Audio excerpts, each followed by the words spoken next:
Hello, everybody, and welcome to Anything Liverpool's live show today. So I have Aldred in the room with me today. We've got a couple of people just waiting who will join us in a bit, but I think we'll make a start. Okay. So how are you, first, Aldred? How are you doing today? I'm doing fine, thank you. Bit tired from the game yesterday, but Bit emotional, altogether wasn't good. it? Altogether good. Yeah, good. So we've got a few things. So firstly, please subscribe to Anything Liverpool. Facebook on all our channels, Facebook, X, and YouTube, and like and subscribe and share. Thank you. Okay, so we're going to talk about a few things. We're going to change it up today a bit. So we're going to talk quickly. We're going to let's bring Craig in. Sorry.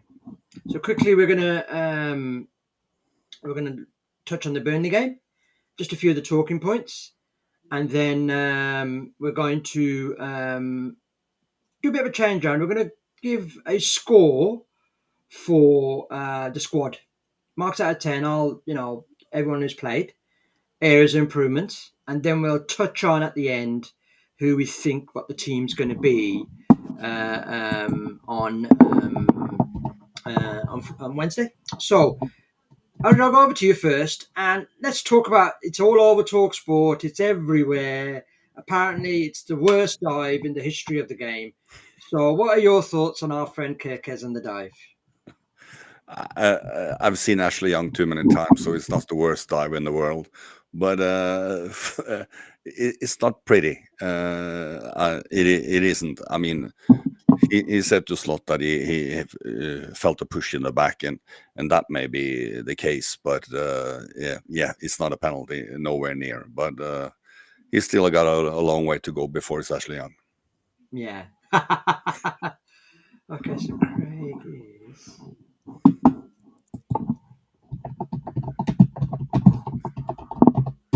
So yeah, that's great. So Wait. Oh, there we are. so he's not got. That's fine. He's covered that. So yeah, that's great. So okay, so Craig is in witness protection. It looks like Craig.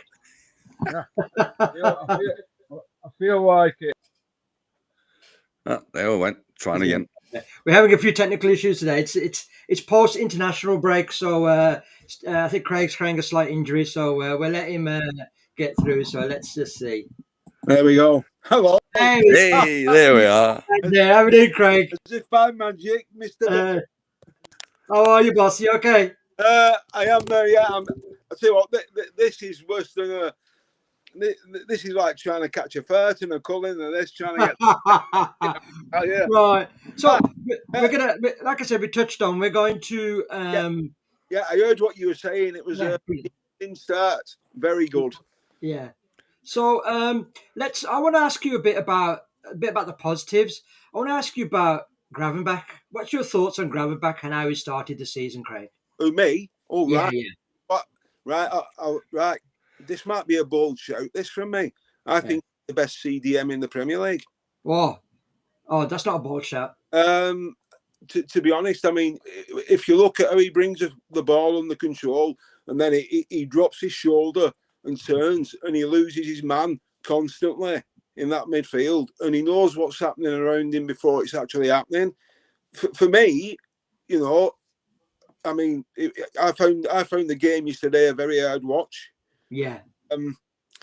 But for me, he doesn't get the credit he should be getting. It's all Szoboszlai, McAllister. And I'm not going to dig Vert. I thought he had a great second half yesterday. But Gravenberch, he's the silent assassin for me. Yeah, that's a really good point, Craig. You know what? He reminds me a bit of, but I think he's a better player. But Gini Wijnaldum, who never got the credit for Liverpool with the work he did, and he reminds you a bit of that. You know something, Angie? I go back a little bit further. He reminds me of Ray Kennedy when we signed him from Arsenal, who was a striker, and Bob Paisley turned him to a midfielder. And Bob Paisley said, I have more inquiries over Ray Kennedy than anybody else in my squad. Yeah. Well, that's nice. And Birch reminds me of. I mean, a lot of people might not remember Ray Kennedy, but all I would say is go on YouTube and have a look at him. Fantastic. He was, That's great. That's good. That's really good to have that on. So that's the grand batch. So, like I said, we touched on KKs. You know, we've done the match to death a bit. The other one I wanted to sort of look at, and I'll put my point of view because we've got contrasting opinions. And you know what? That's the best thing. Salah. Now, King Salah, I call him. I call him the biggest of biggest game players. You know, I remember, and people forget, and I was one of the guys, if you know, in the chat, take him off. yeah, You know, yeah. but I remember, and people forget.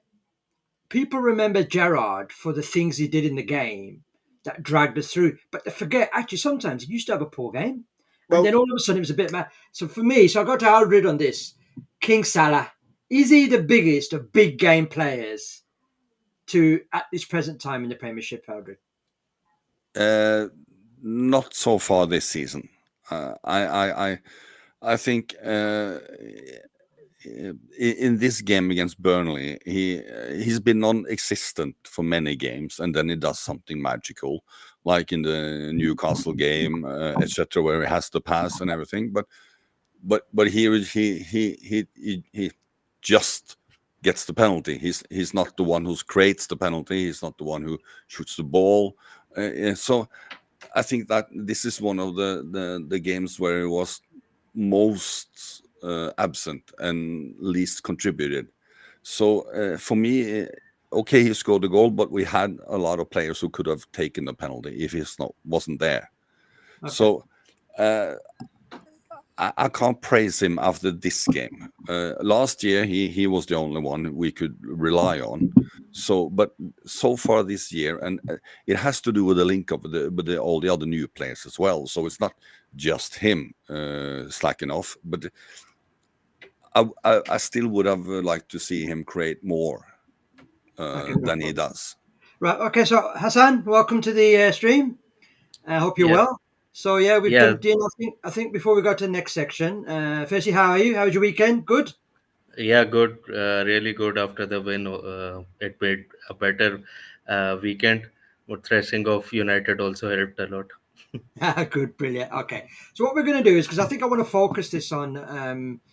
I really like to, we have a really good sort of back and throw on the chat, and it's really good that everybody has different opinions about players, and it's fantastic. And I want to concentrate on giving the squad the first four games, top of the league. Yeah, our performances have been a bit indifferent.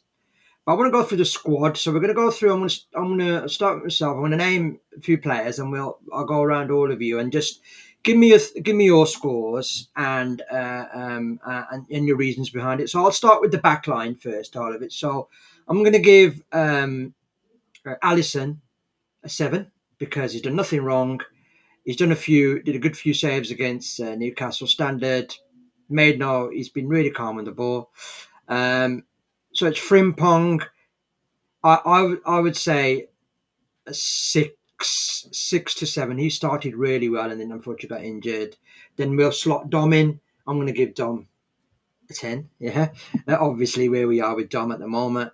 And then our centre backs, both of them. I think Kanate is 6. He's had one and a half sort of good games. Van Dijk standard 8, and I'm going to give Kirkers a 6, and Robbo a 6. So where we are.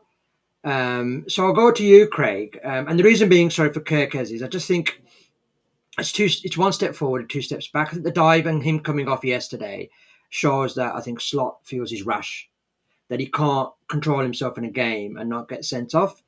But I thought he was brilliant against Arsenal. So and then Robbo came on and showed Robbo's side trick. So I'm going to go to you, Craig. I want you to go through through that and then give me your marks and your opinion, please. Okay, right. Okay, looking at the players you mentioned, I would say Alisson. Bearing in mind Alisson, he's kept 2 clean sheets. And with a goalkeeper, they don't always get the credit they should get, even though they are the last line of defence. So I would give Alisson a solid 8 out of 10. Because the goals we conceded against Bournemouth and Newcastle, he wasn't really to blame. The back four let him down. He didn't get the protection he should have got. I think with Frimpong, I agree. I'll give him a solid 6. If he hadn't have got injured and he'd have started yesterday, he would probably verging on a 7.5 to an 8. I think with Canate, I think between a solid 6 and a good steady 7. He is reliable. I know his head's been turned, and we know what's going on, but that's by the by. And he's not letting it. He played well yesterday. Didn't let us down. Virgil, I think the last 2 games he's been simply imperious. Yeah. So if you look at the last 2 games, which have been Arsenal and yesterday, I mean, they could have scored if it wasn't for Virgil, and he wasn't even out of first gear. So I'm going to give Virgil a 10, to be honest with you, because I think if you're giving him anything less than that, you're doing him an injustice. With Kirkez, I'm going to be a little bit easy on Kirkez here, because we've got to look at. I mean, everybody knows how well he played for Bournemouth last season, and he was the best left back in the Premier League by a mile. He's only young, so he's still learning his trade, and I think it was a bold decision from Arne Slot to hook him yesterday. It was a very brave decision. It could have backfired, and it's weird because when the last stream I did, I asked the question, who would you start at left back, Robbo or Kirkez? And they all said Kirkez. I'd have gone with Robbo for me, but I would give Kirkez, to be fair, he's settling in. So I'm going to give him a 6, but I'm not going to be too hard on him. But there is a point before he went on to the rating. You know, when you were talking about Mo Salah? Yeah. I've had 24 hours to think about the game yesterday. And everybody's, and like you've said, Sky, Talk Sport, they're all banging on about as his form dropped off. I think this goes a little bit deeper, you know. Okay.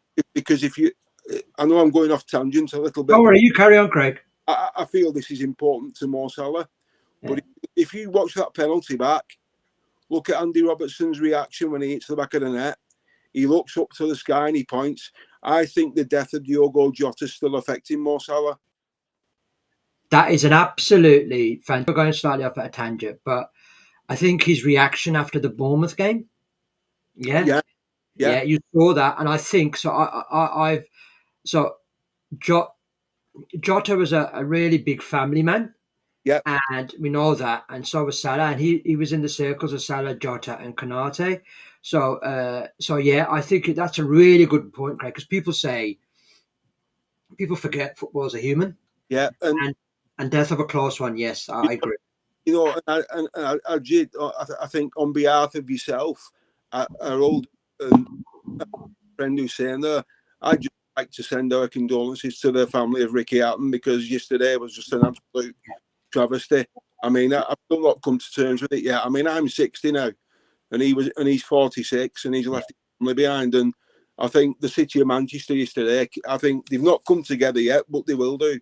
But I just think football rivalry goes to one side here, and I just think anything Liverpool, you know, we know what Ricky Hatton was like and what he did for this country, and I think we should just say thanks. And that's a really good point. What we do, Craig, that's really good, because that's a good point. Because funnily enough, I know Ricky Hatton and his manager quite well, actually. So what we'll do, not well, but we met him a couple of times. What I'll do is we'll do a little bit of a tribute at the end. Okay, let's quick 30 seconds.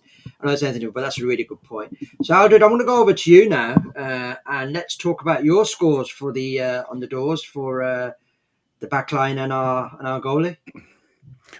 Well, I would give Allison an 8.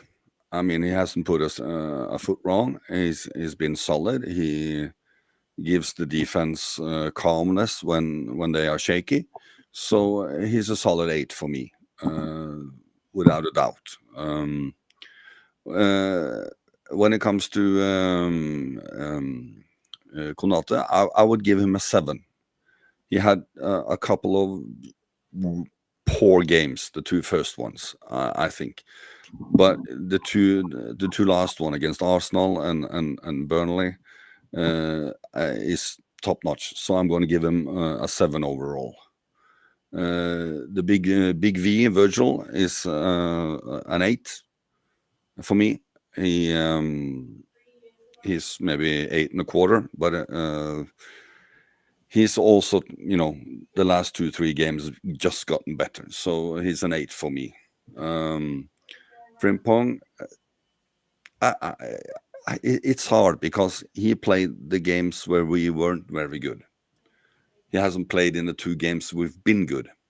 So I think I'm going to give him a 6 because he hasn't been able to show himself when we are playing good. He's just been a part of the shaky defensive shambles we had in the 2 first games. I'm going to be a little bit harder on Kirkes than my brother from another mother, Craig. And because he was so good last year, and for me, the left back is easier to fill than the striker or a central midfielder or anything. It should be just keep on running and doing what you do. So for me, he is a soft 5, to be honest. He did very well against Arsenal, but a soft 5. Okay, no problem. Hassan, let's get to yourself now. So differing opinions. Let's see what you think, Hassan. So we'll start again from the goalie and away you go. Yeah, with Ellison, I agree with you guys. He has done nothing wrong. He has been solid, and he is helping the defense, and defense which consists of new fullbacks. So he is organizing, and he's good. So I'll give him 8. And for right backs, for the one who has been man of the match at 2 occasions is Soboslai. So I'll give him 9. And Bradley and Frimpong both have Frimpong started off really well, but due to injury, and I think for both of them, 6 or 7 is because they have not played that much. For Virgil, he has been really good this season.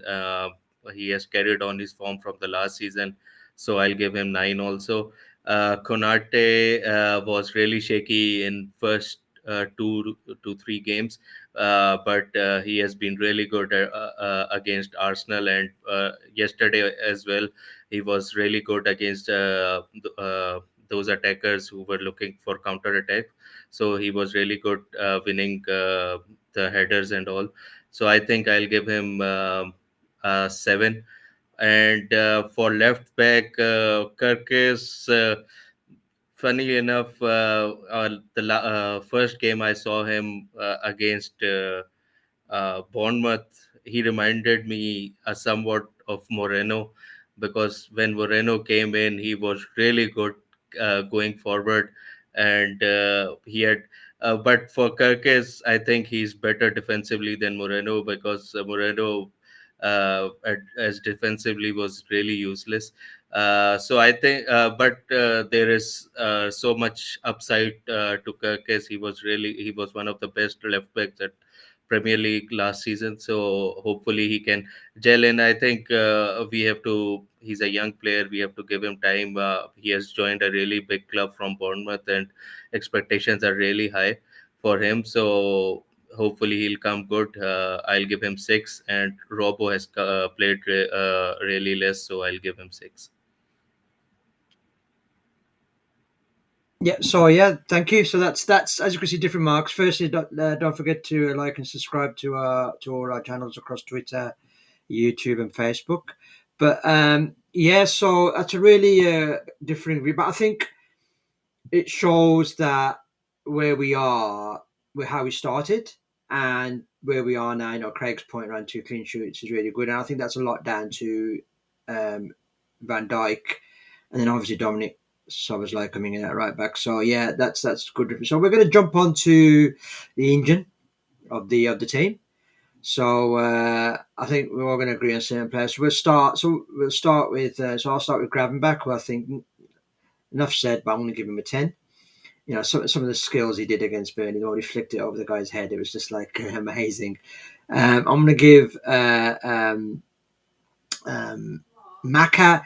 So Maka is clearly unfit, in my opinion. Yeah, and I think it's match sharpness and fitness, and I'm going to give him a 6 because of his standard.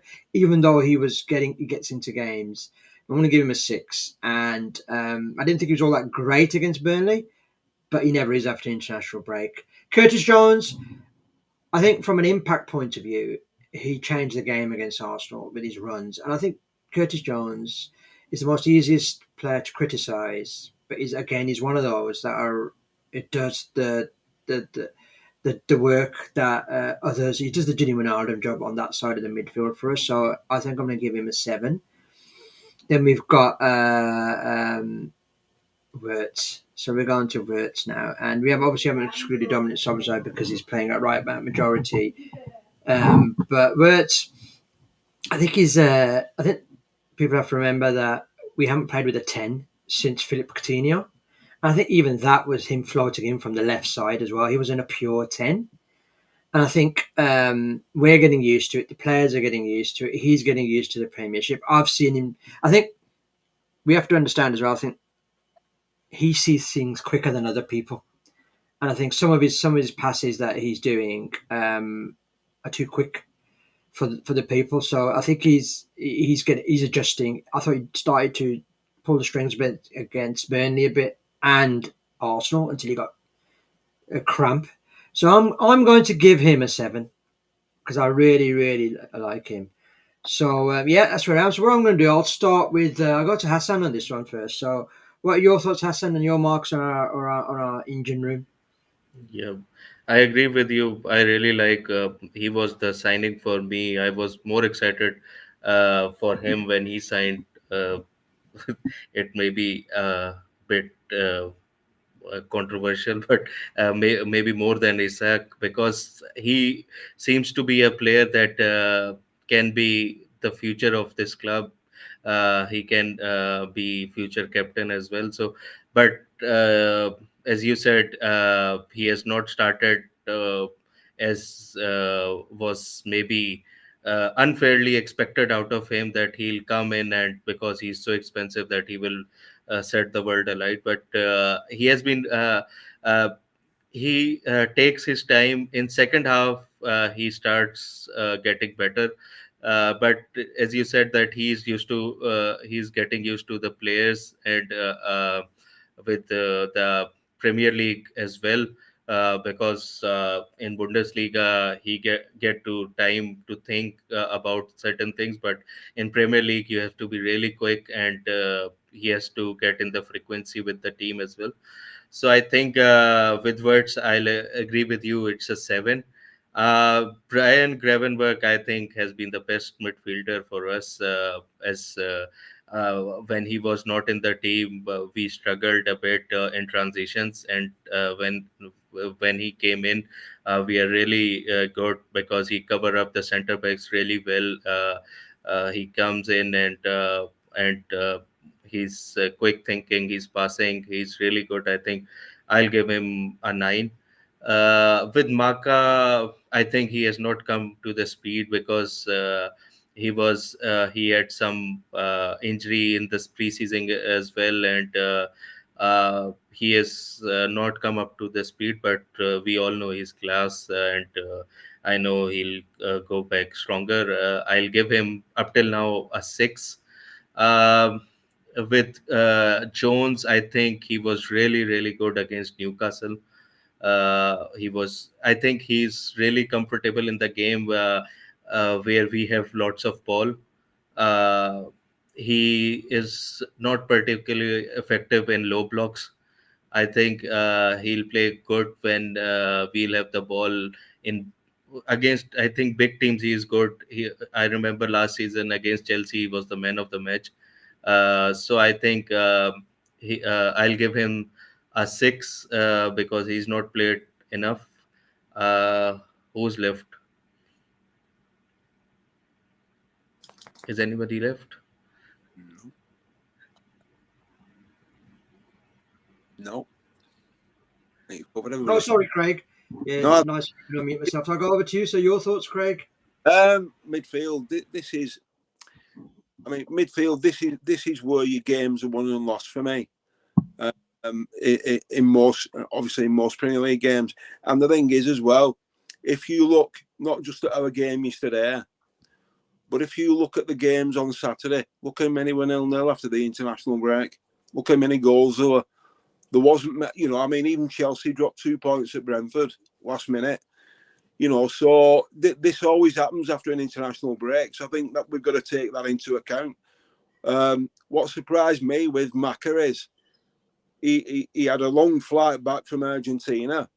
So I was really surprised that he started yesterday. And we know the injuries he's got. There were a couple of there've been more niggles than anything, and niggles are probably worse to shake off than major injuries. So for that, I'm going to give Maka a 6. But I mean, yesterday, and I watched Match of the Day again last night because it was only 5 minutes, which was enough instead of bloody an hour and a half.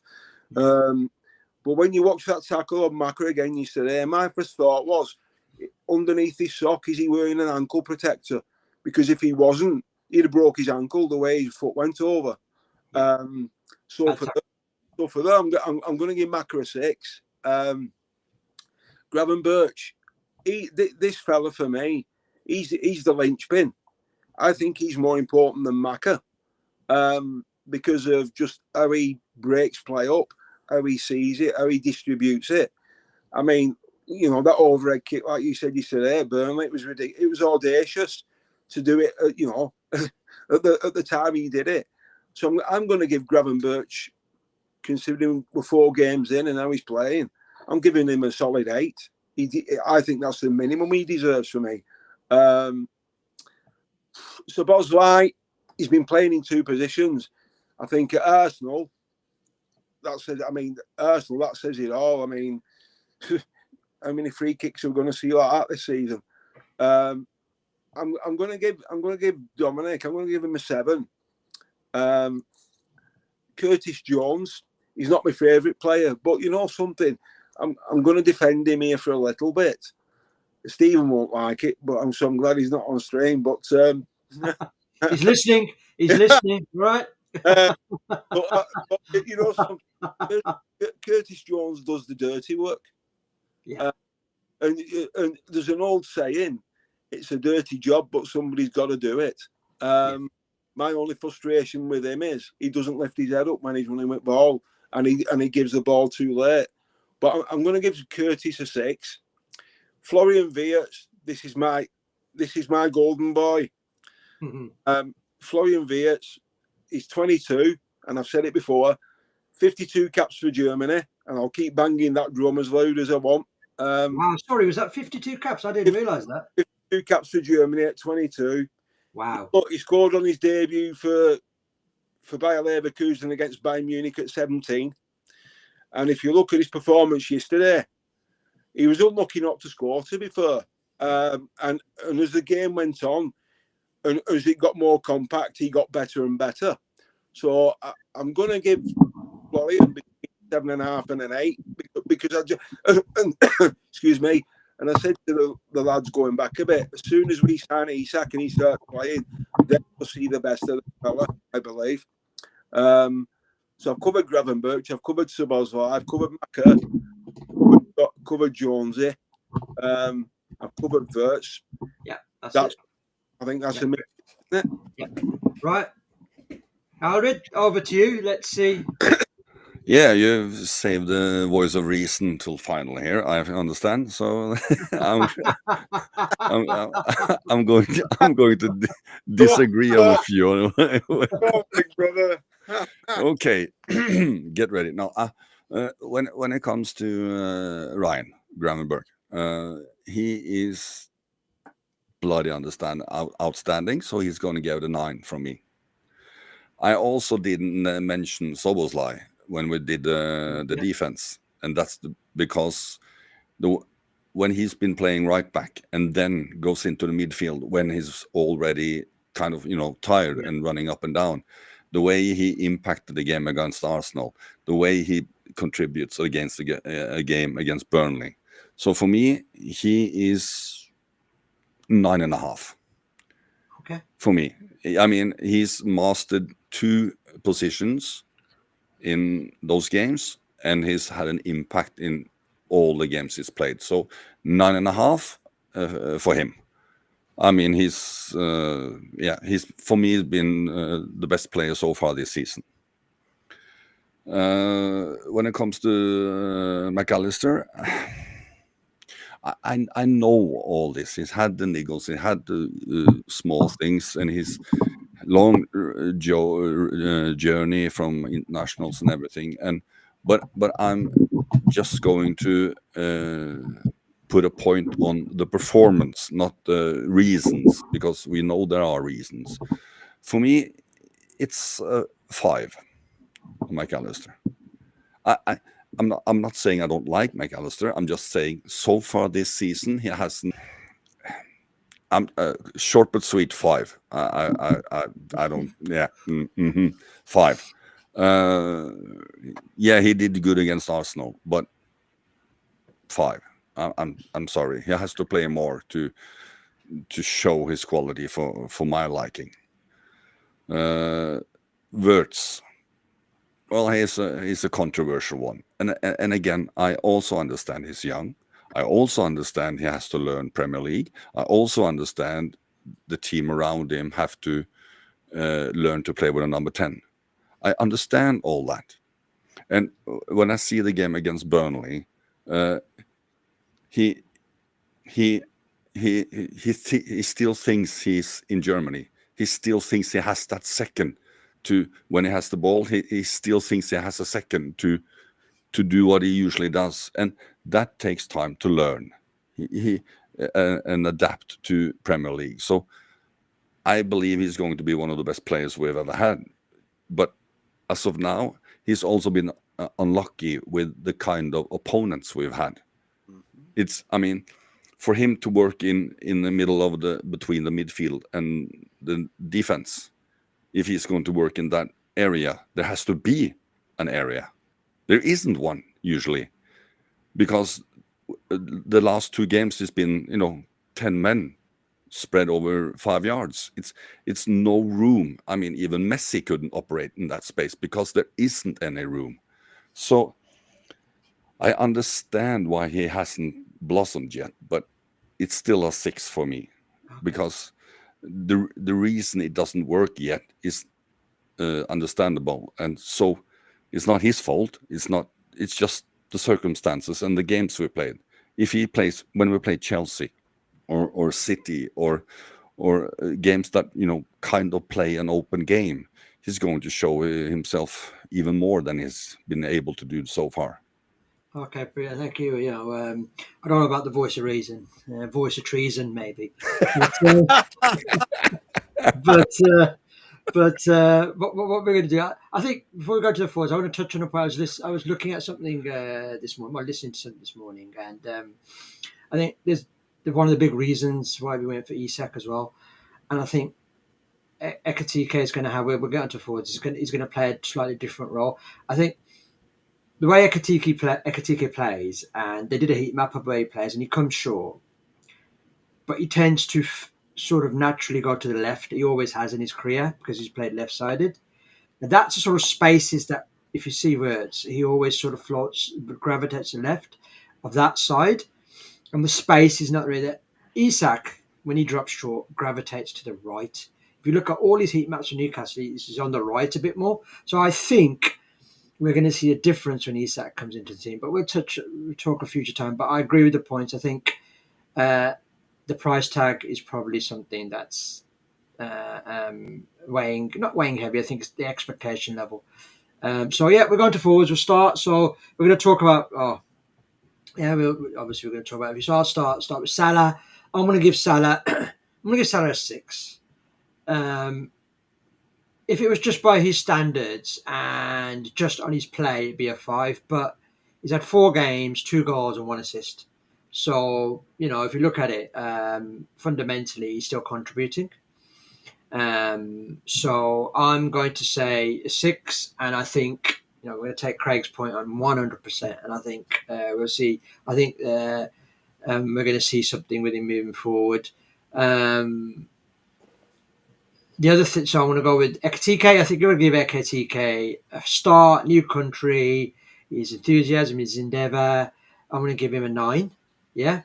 I think he's running out of steam, but that's understandable. But I'm going to give him a 9. If you go to this side, Gakpo is one of those players that I think, like Curtis Jones, is always one of the players the first people go to and say, we need to replace Gakpo. We need to replace. For a lot of people, Diaz, they wanted to sell Diaz. And now they're saying, well, we should never have sold Diaz. I'm going to give Gakpo 7 because he scores some big goals. He contributes. He's big. He's strong. He's always involved. He is what he is. That's what Gakpo is. And I think he's not done anything other than do what he's supposed to do. And I'll give him a 7. And he will win. He will score big goals when he needs. So I think solid 7. And I think the other two, Rio, even though he's had minutes, he's going to get a 10. That little darling's going to get a 10 from me. And Freddy, I think he's going to get 8. You know what? I had an argument with my friend before the season started, who said he should get more minutes. I said he's rubbish, he's useless. He never really proved anything last season. And he said give him a chance in the Premier League. And already you can see Slot trusting him more. And yesterday, wow, if he had just grown an inch or two more, yeah. So I'm going to give him an 8. And his enthusiasm, his absolute love and willing and desire to play for Liverpool. You know, this guy is going to come up big in big games for us. And so I'm going to give him an 8. So I think, I think that's where I am. So I'm going to go over to you, Craig. And let's see. I'm very interested to see where Craig's going to come from for this. Because we tend to disagree a bit on the chat, don't we, Craig? So come on. I'm gonna move. I'm gonna start from the right hand side and work my way left. So I'm gonna start with the guy who's coming in for not a lot of stick, but the question in him. You know, what they call Egyptian king. I'm gonna upset a lot of people here now. There's only one king at Liverpool, and that's Kenny Dalglish. And I'll leave that one there. But with Mo Salah, I think with everything what's happened, and like you've just rightly said, 4 games in, 2 goals, 1 assist, he's still contributing. That was a huge goal yesterday. It was, people don't understand how big that was, that 3 points. So I'm going to give Mo a solid 6. I think once he becomes at peace with himself with what's happened, I then think you'll see the Mo Salah what should have won a Ballon d'Or by now. Moving across. Etienne. I think this fella, he's only 22. I think he surprised a lot of people. And the thing is, if you look at the other 2 signings that the big clubs would have come in, Etienne is hit the ground running. So I'm going to give him a 9. Because nobody expected him to hit the ground running, and he has. And if you look at his goal at Newcastle, yesterday he was unlucky, and he was asking for a faster pace because he was gesturing. So I think fair play, and you're going to see more of him. Mr. Chiesa, I love this fella. I really do. I mean, when you look at him for Italy 3 years ago in the Euros, we've been tracking this guy for 5 years, Yeah. And he was worth £80 million. Yeah. We go and sign him for 12 million. He didn't have a pre-season, but if you look at if you look at him when he sat on the bench, he's cajoling the referees. He's not happy. He's always smiling. But if you look at his celebrations, even with young Rio at Newcastle, I mean, his celebration was insane. I mean, and I've not seen a better half volley than that, what he scored against Bournemouth, because that was as sweet as a nut. So for me, and he's already played more minutes this season already than what he played last year. So I'm going to give Federico Chiesa. He's got the best song in the Premier League as well. So you can all start crying and cheering if you want, but don't say the rest. Don't say the rest. I'm going to give Chiesa a 9. If he was starting more regular, he'd get a 10. And I agree with you. If he was about 5'9", 6 foot, he'd have scored that yesterday. Who've I missed out up front? Gakpo. Gap. Right, this fella, right, if you look at where he plays the same position for us as he plays for Holland. Yeah. And he never gets slated when he puts that orange shirt on, right? But look at the performances he puts in for the national side. Virgil's always bigging him up. And I just think he goes about his work quietly. The only thing he needs to do for me, if anything, is work on his crossing a bit more. Yeah, totally agree. You know, if his crosses were like Trent's, what would people be saying then? Yeah, because his delivery would be frightening. You know, he could probably learn off Robbo because Robbo's no mug at crossing. Yeah, you know, so Cody Gakpo, I'm going to give him a solid 8 because to be fair, he doesn't let us down. You know, I agree with you. We sold Diaz, so if you sell Gakpo, who are you going to bring in his place? Yeah. And as for young Rio, his name is Rio, and he dances on the time as they were singing in Newcastle. Young Rio, this guy, he reminds me of Michael Owen at 17-year-old. His pace, he's quick, his feet are frightening, his first touch is class. And if you look at him yesterday, then, you know, in the first 5 minutes when he came on, I mean, what a ball he pinged across for Frimpong, you know, great ball. I'm going to give Rio a solid 8, and he's earned that. But he's only, the reason I'm not giving him a 10 is because he's only 7. He's just turned 17. He's still learning his trade, and he will play more minutes. That's for sure, and he will earn a 10. But I just want to take the pressure off him a little bit because people are expecting too much too soon. So I just think if we just pull the reins in a little bit and give him a solid 8, I think for me that's fair. No problem. Okay, then we'll go to Hassan. Let's have your opinion on this, Hassan. Yeah. For Rio, I'll completely agree with you. It's a 10 because the moment he gave us was unbelievable, and that game, lot was riding on it, and the atmosphere and all to come up with that moment was excellent. With Kepko, I think, like all the players, he's also getting used to with Kirkes. I think when Robo came in, he was a bit more comfortable with him because he know his game.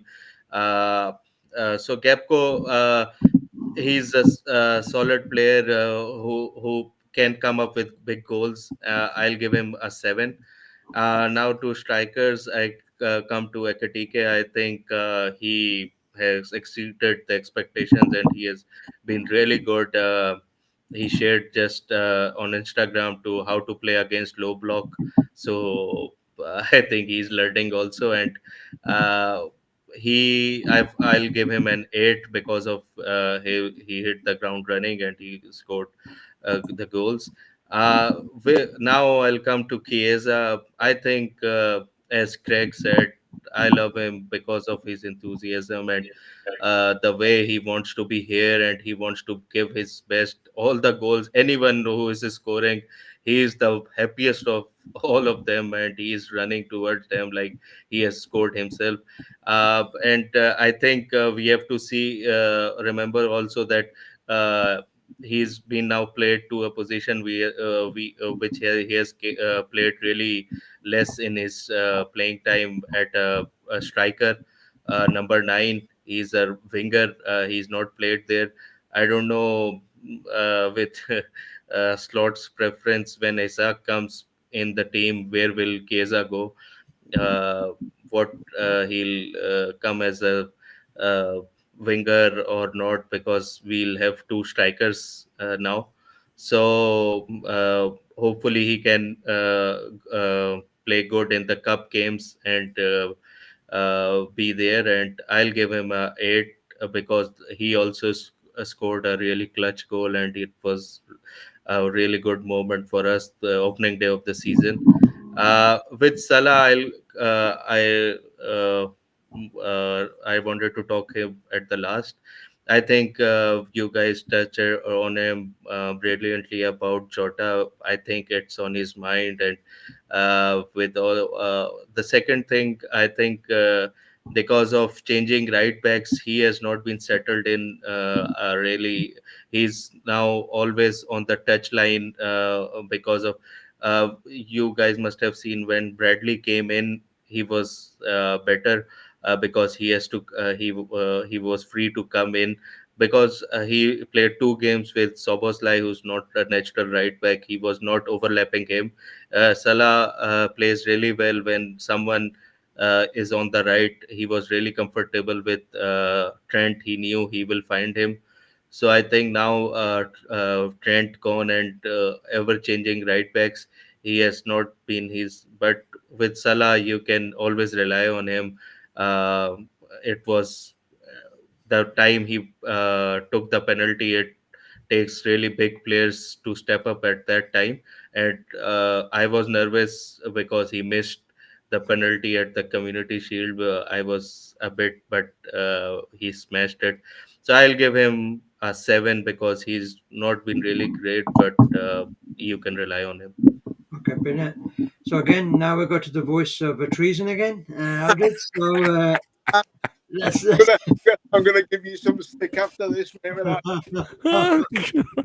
Okay, now I kind of agree a lot of what's been said already. I think Salah, for the reasons we've already talked about, and the good point Hassan mentioned, that he hasn't had a solid right back to get used to, because there's 3 or 4 or almost 5 players in the same games. So as I said before, I understand the limitations or the challenges the players have, but I'm just rating the performance based on the performance. So yeah, I agree. I agree with a 6 on the Egyptian King. I agree on that one. Ekitike, I think, has, well, at least he has surprised me. Uh, Also in a difficult setting. Everything is new for him: new league, new players, new relations, everything. But he surprised me a lot, so I'm going to give him a 9. Uh, uh, when it comes to Gakpo, I preferred him over Diaz, to be honest. Uh, Diaz was more spectacular.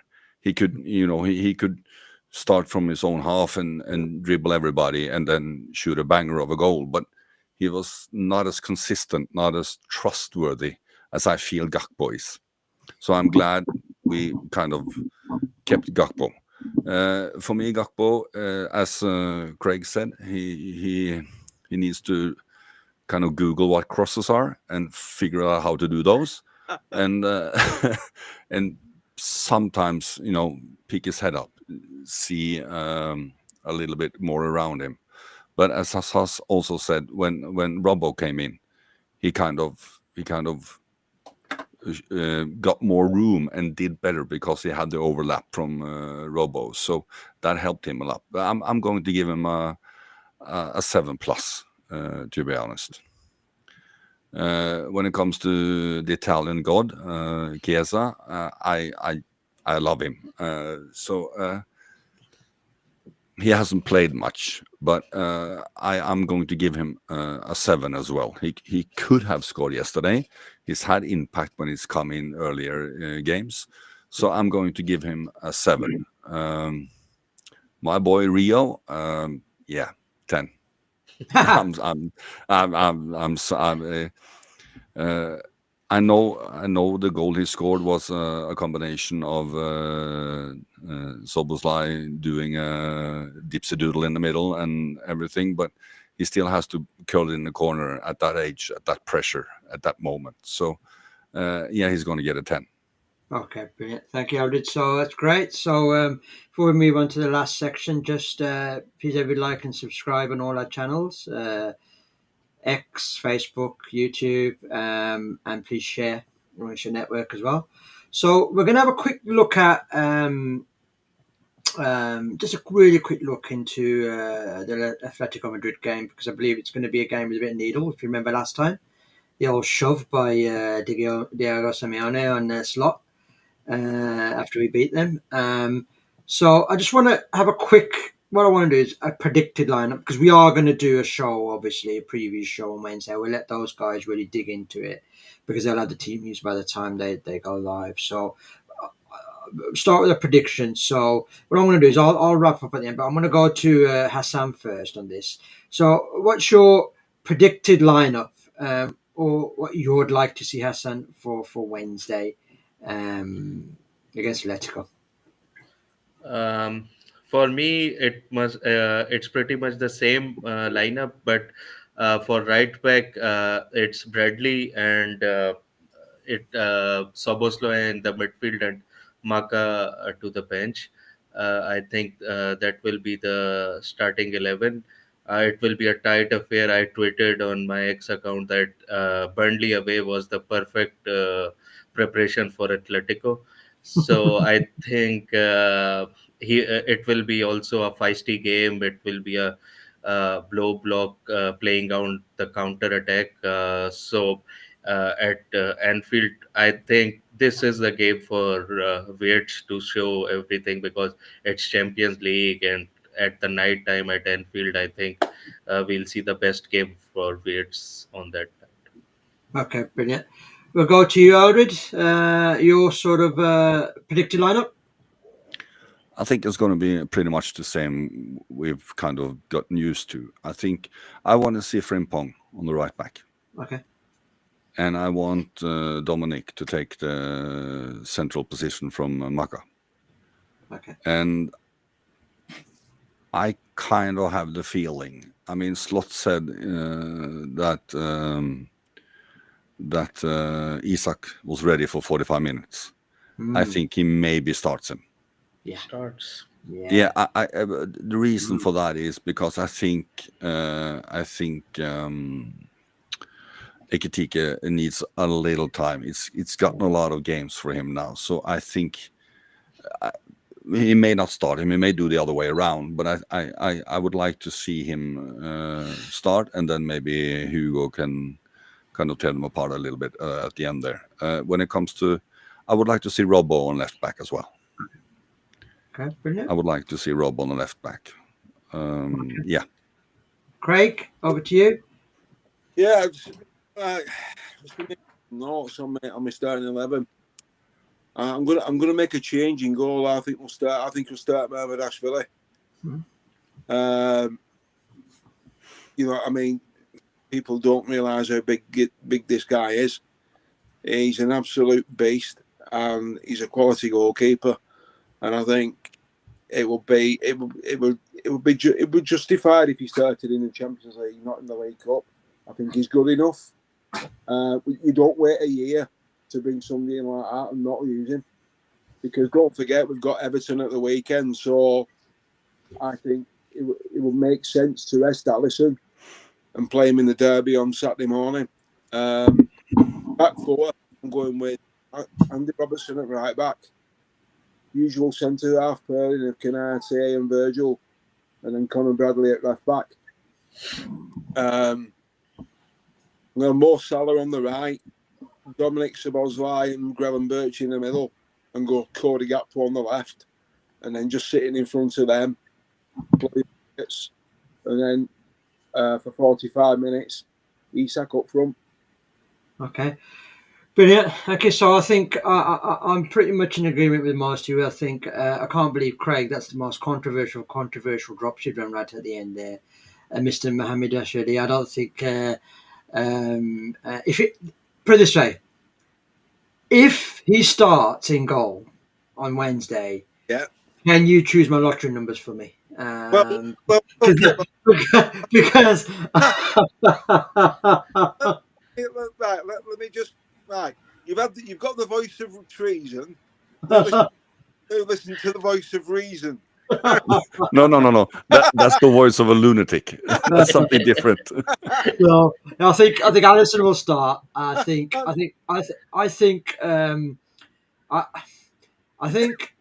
I was going to say Robbo, but I think he'll play Robbo against Everton. So I think Kirkes will come in. I think I agree with you. I think Frimpong will start because I think Bradley will probably start against Everton. It's it's the derby. Kanate and Van Dijk. I agree. Soberslai, Gravenbach, and Wirtz, Gakpo, Salah, and I think XTK start, and I think Isak gets 30 minutes. So yeah, great guys. So thank you. It's been a great show. Lots of different opinions. We've had the voice of treason. We've had the madman Craig, and then right Hassan just nice. So it's been great. The great show. Having great. I hope you all have a great evening. And for everyone, please again like and subscribe and share. And we'll be back online on Wednesday on our Atletico Madrid Champions League preview show at 7. So join us then. Thank you, everybody. Take Cheers. care. Bye.